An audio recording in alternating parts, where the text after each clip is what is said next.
Speaker Nancy Pelosi said Thursday that the House on Friday will pass the $2 trillion stimulus bill to respond to the coronavirus pandemic with strong bipartisan support, after the Senate's unanimous late-night vote to approve it.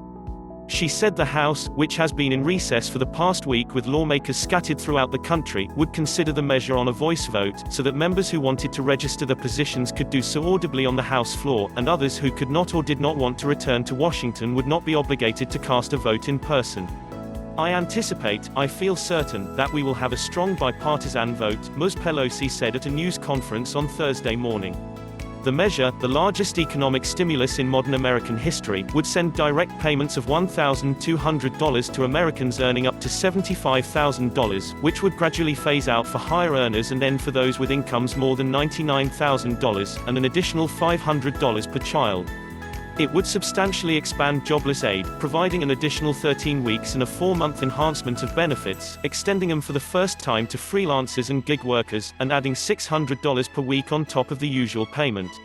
The package also includes $350 billion in federally guaranteed loans to small businesses, and would establish a $500 billion government lending program for distressed companies reeling from the crisis, allowing the administration to take equity stakes in airlines that received aid to help compensate taxpayers.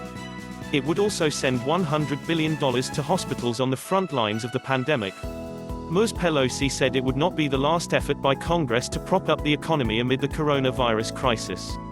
She said she did not think we've seen the end of direct payments, and she expressed frustration over funding for food stamps and the District of Columbia. There's so many things we didn't get in any of these bills, Ms. Pelosi told reporters. Ticking off her wish list for another round of stimulus, the Speaker said she wants to expand family and medical leave, add stronger occupational safety and health protections for workers, expanded safeguards for pensions, more money for the Nutrition Assistance Program commonly known as food stamps, and funding for free treatment for those who test positive for coronavirus. In New York, Gov.